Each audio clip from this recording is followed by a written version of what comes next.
আসসালামু আলাইকুম।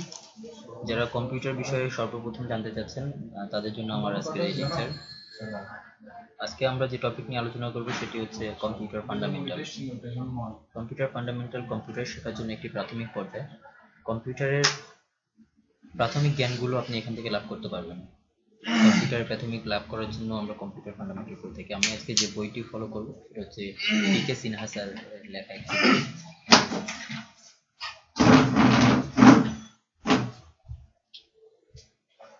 এই বইটি ফলো করলে আপনি কম্পিউটার ফান্ডামেন্টাল সম্পর্কে সব জানতে পারবেন। আপনাদের জন্য আমি একটি পিডিএফ নামিয়ে রেখেছি, অন করছি। এটা চ্যাপ্টার 7 থেকে আপনারা শুরু করতে পারেন, প্রথম থেকে পড়তে পারেন। প্রথম থেকে পড়লে বেসিক নলেজটা আরো ভালো হবে। চ্যাপ্টার 7 এ যে টপিকটা রয়েছে সেটা হচ্ছে গিয়ে processor and memory, computer fundamentals. এটা হচ্ছে প্রদীপ কুমার সিনহা, পিকে সিনহা এন্ড প্রীতি সিনহা, এই দুইজন মিলে বইটিটা লিখেছেন। এটা খুবই ভালো একটি বই, বিভিন্ন ইউনিভার্সিটিতে এই বইটি পড়ানো হয়। In this chapter you will learn about, আপনারা এই চ্যাপ্টার থেকে যা যা শিখবেন সেটি আমরা এখন একটু প্রথমে বলে দিই সূচিপত্র হিসেবে।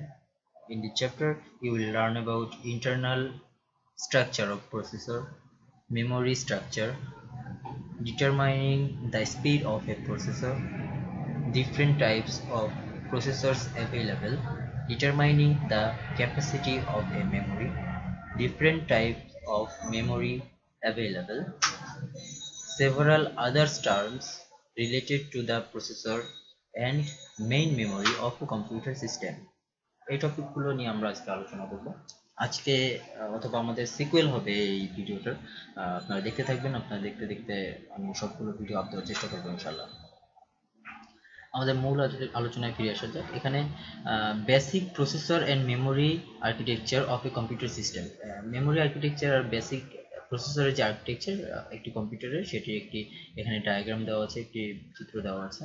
এই চিত্র থেকে আমরা লোকেট করতে পারবো কোথায় কি কিভাবে কি কাজ করে। এখানে আমরা প্রথমে দেখতে পাচ্ছি রোম, পি রোম, ফ্ল্যাশ এখানে রয়েছে। দেন মেইন মেমোরি, র্যাম, এখান থেকে ক্যাশ মেমোরি, এখান থেকে র্যাম থেকে ক্যাশ মেমোরিতে আসবে, আবার ক্যাশ মেমোরি থেকে র্যামে যাবে, এটা এভাবেই চলবে। দেন মেমোরির ভিতরে আবার অনেক পার্ট থাকে যেগুলো আমরা আস্তে আস্তে দেখবো। মেমোরি থেকেও ক্যাশ মেমোরি থেকে মেমোরি, মেমোরি থেকে ক্যাশ মেমোরি, প্রসেসিংটা আসলে চলতে থাকে। এখানে মেমোরির ভিতরে এখানে রয়েছে decoder, program control register, instruction register, memory address register, memory buffer register, input oblique output register, general purpose register. এগুলো হচ্ছে কন্ট্রোল ইউনিটের কাজ, কন্ট্রোল ইউনিটের ভিতরে এগুলো থাকে। দেন আমরা এখন দেখব অ্যারিথমেটিক লজিক ইউনিট, ALU এর ভিতরে কি কি থাকে। এখানে প্রথমে রয়েছে অ্যাকুমুলেটর রেজিস্টার, দেন জেনারেল পারপোজ রেজিস্টার। এখানে আর কিছুই তেমন নেই। লাস্টে গিয়ে এটার সাথে সাথে রয়েছে হচ্ছে গিয়ে জেনারেল পারপোজ রেজিস্টার। এখানে জেনারেল পারপোজ রেজিস্টার মোট তিনটা বা সবগুলোই থাকবে, আর একটি থাকবে অ্যাকুমুলেটর রেজিস্টার।